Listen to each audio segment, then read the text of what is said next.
Good day, Virgo Collective. I am Sarah B, and you're tuning in to Just Be Tarot. Thank you for your amazing energy. Thank you for hanging out with me, and thank you for clicking on like, subscribing to my channel, and also hitting that notification bell.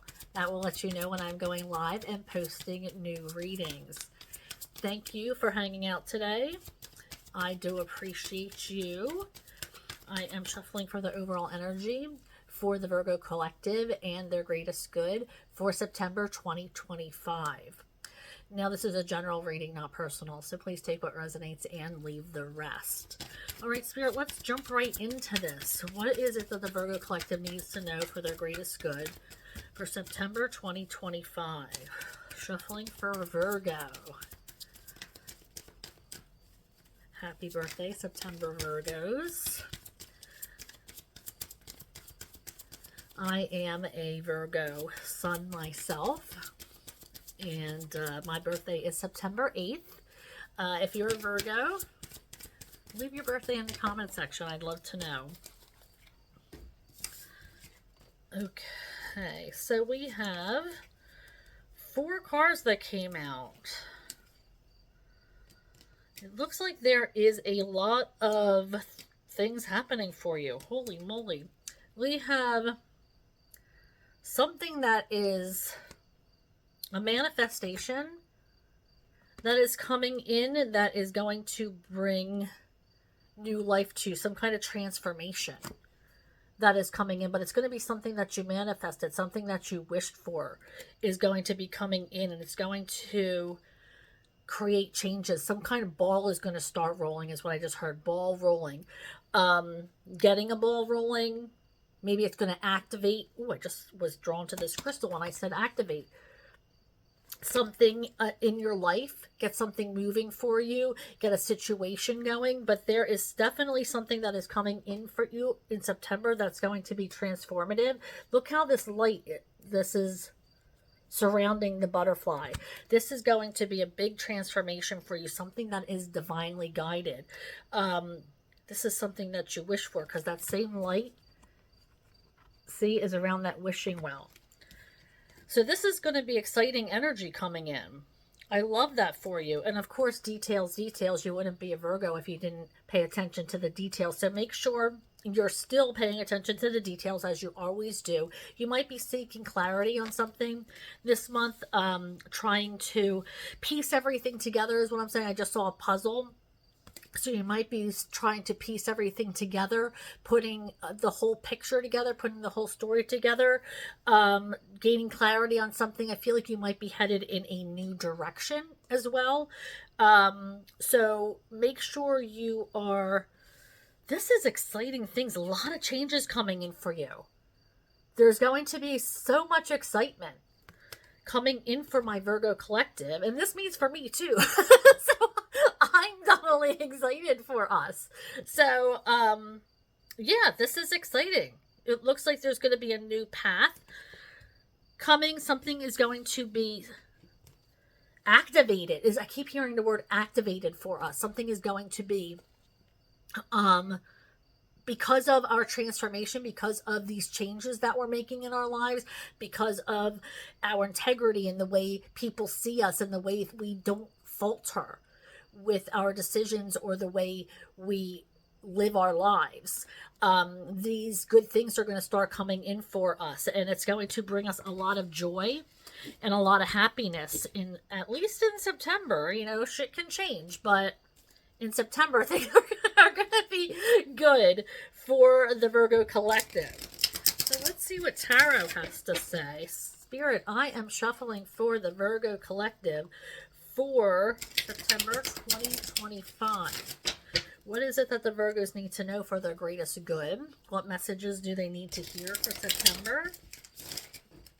And their greatest good for September 2025. Shuffling for Virgo. What is it that they need to know? Thank you. Can I have a couple more to start the reading? Thank you. Thank you. Okay, so this first... What? I don't want to get excited or anything, Virgo, but we have the 10 of Pentacles and the 10 of Cups. Are we being rewarded? Are we being rewarded for our amazingness, finally? Or acts of service?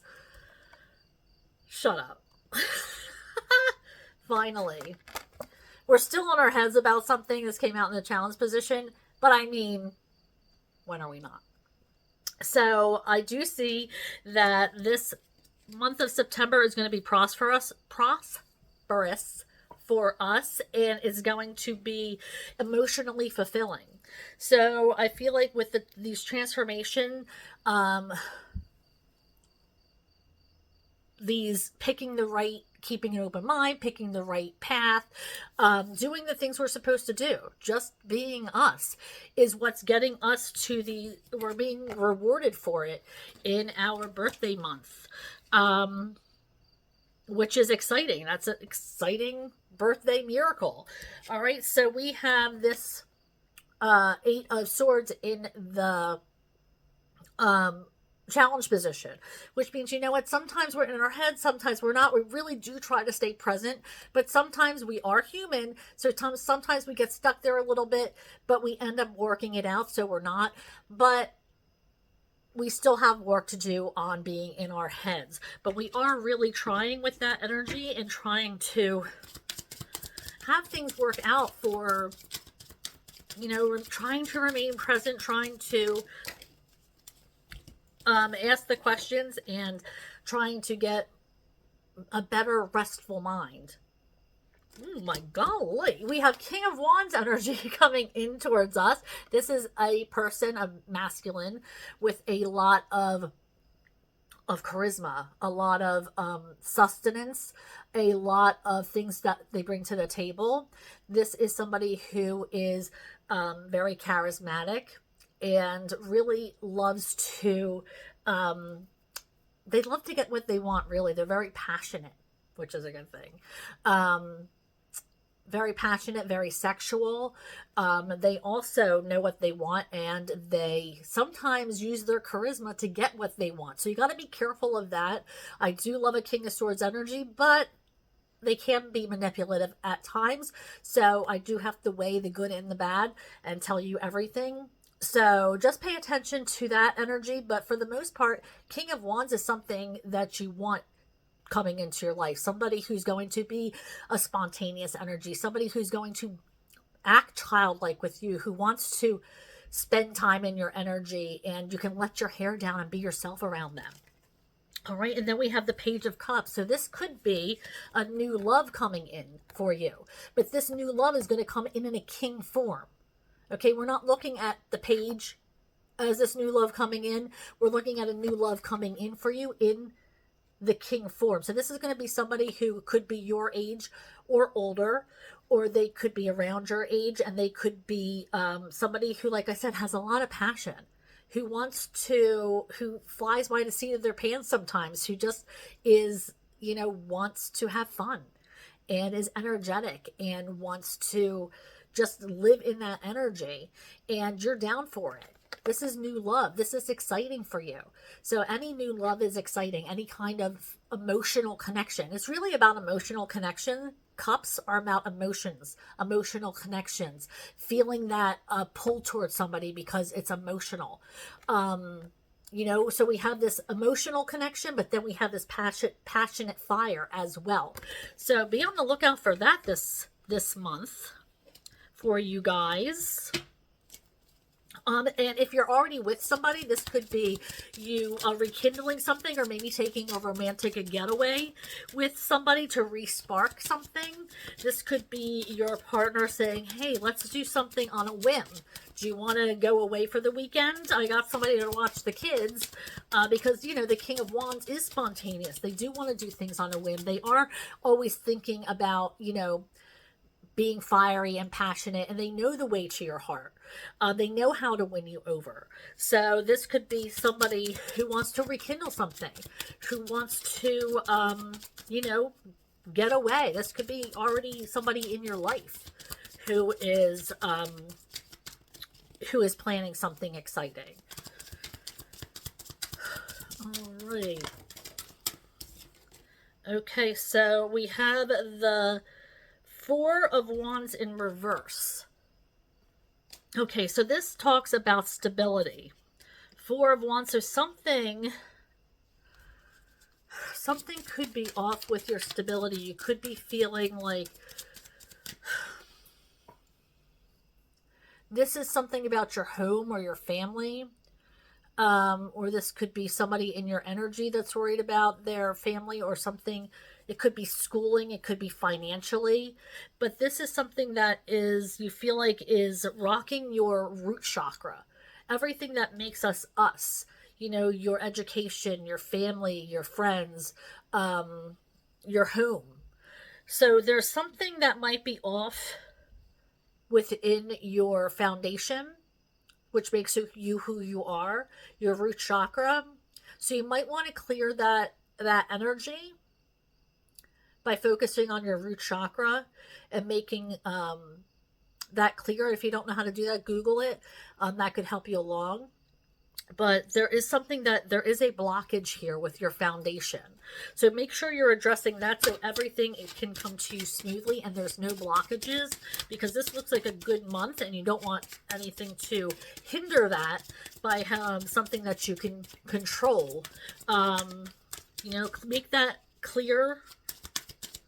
Try to do everything you can to make sure that things are getting to you clearly. Keep your energy high, your vibration even higher, so that all this energy coming towards you is not going to be guided in a different direction. You want this beautiful energy to lead directly towards you. That means you need to keep high energy, high vibrational, and you know, positive thinking, singing, dancing, keeping light of things.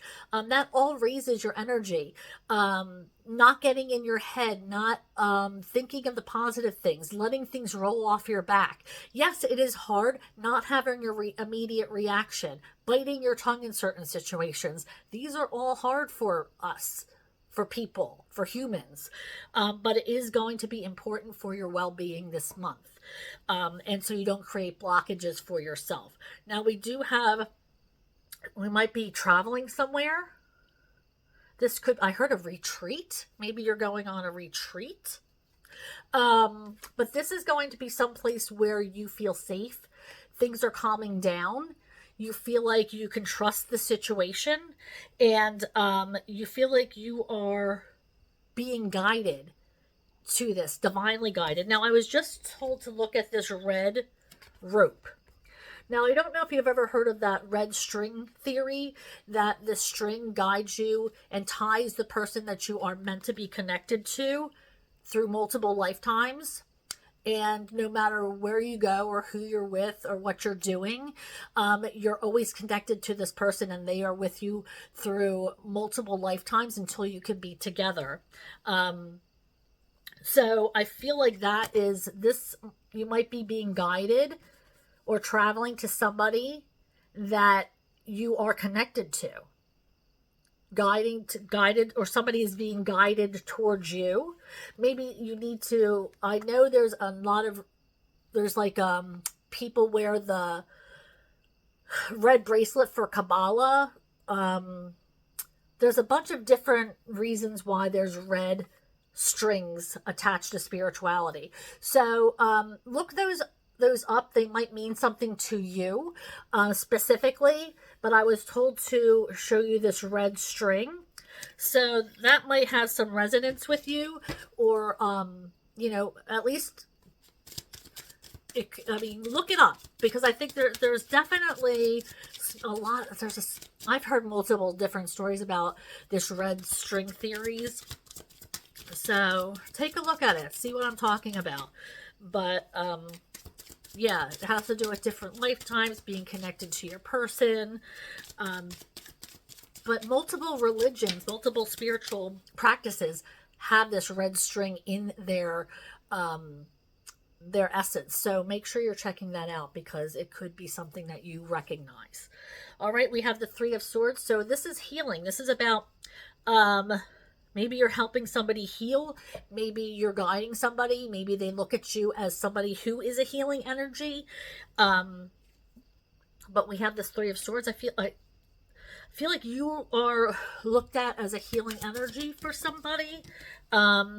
Somebody who has resilience. I just heard you're a resilient person, so you're always coming back better and stronger than you were, and people see you in this light of healing and just coming back stronger than you already were.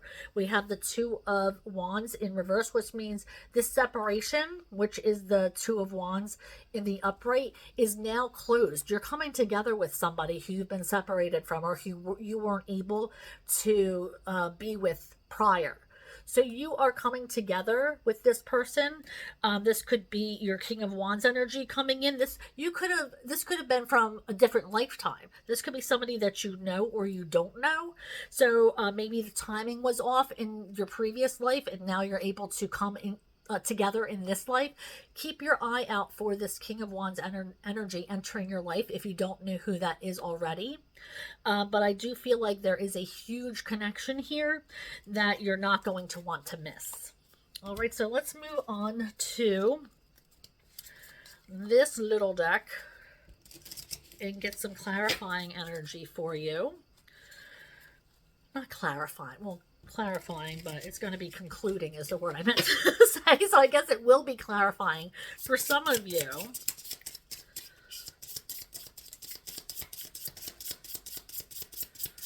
All right, Spirit, what else do we have?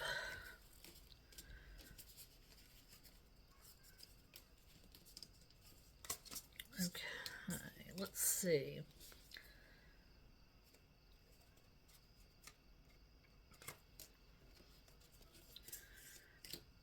Okay, so we have nectar.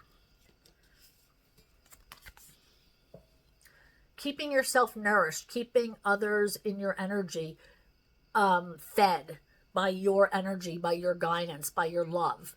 All right, but you can't feed them if you're not nourished yourself. So this is about taking care of yourself, being able to give back. We're of service. So keeping our cups filled is just as important as filling other people's cups. And it's important that we practice self-love and self-care. And it's just important that we do that as we do for others, because we know we tend to forget ourselves. So make sure that we are keeping ourselves first. I don't know about you, but I wasn't raised that way, to put myself first ever. Even when I was raised Catholic, and even with my prayers, it was always, you're praying for other people. You're not praying for yourself.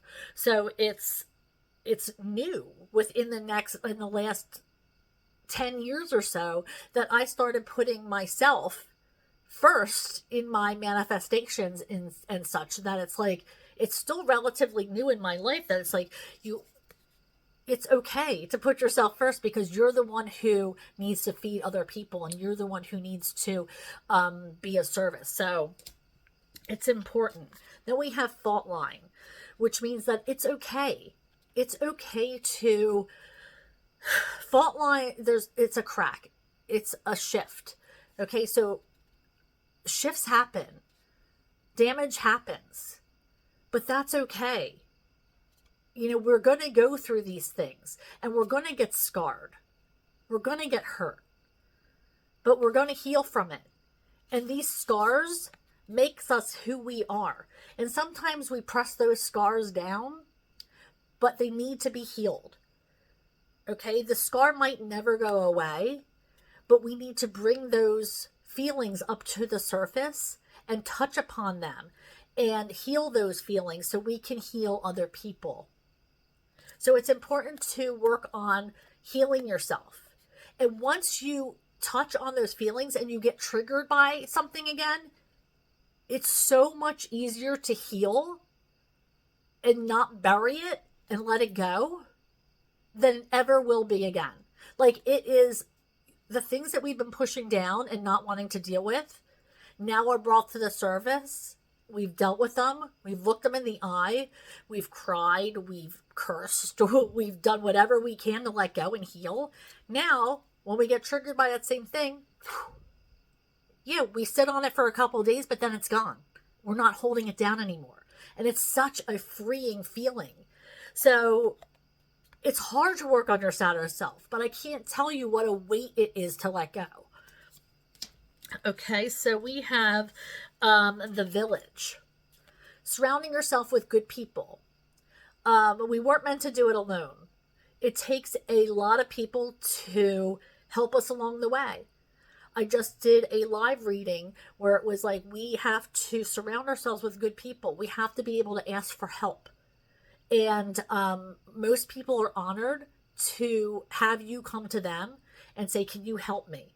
And I know it's hard to do, but we are being called to rely on our village, rely on the people that we surround ourselves with, and have those people in our energy that we can trust, and be able to distinguish between the people we can trust and the people that we need to cut. The pilgrim, searching,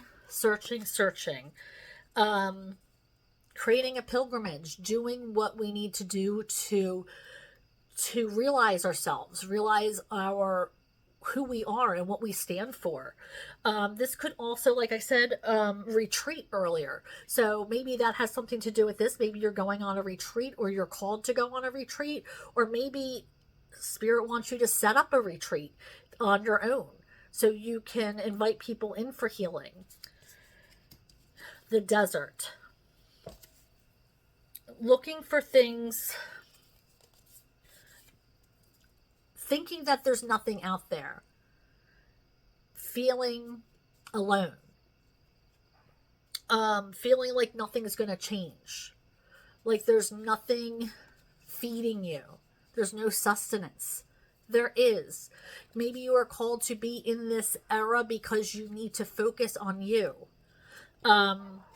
Maybe you're seeing things, sometimes you see, what are they, not illusions, but mirages. You know, you think that it's someplace or something that you can feed from or fill yourself with, or, you know, hydrate yourself with. But it's just an illusion. Maybe you need to clear your thinking. Get into this desert and rethink. Focus on yourself. Reflect. Do some healing. All right? I know you guys are focused. I know you guys are doing and putting yourself first, or we wouldn't have all this amazing energy coming in for us in September. So kudos to you. And Spirit, thank you so much for this beautiful reading. Hit like and subscribe to my channel, and also hit that notification bell. That will let you know when I am going live or posting new readings. I do go live every Monday and Thursday between 6:30 and 7 Eastern time. So I look forward to seeing you and feeling your energy there. And if I don't feel you there, I'll see you next time here. Thank you so much, Virgo. Bye.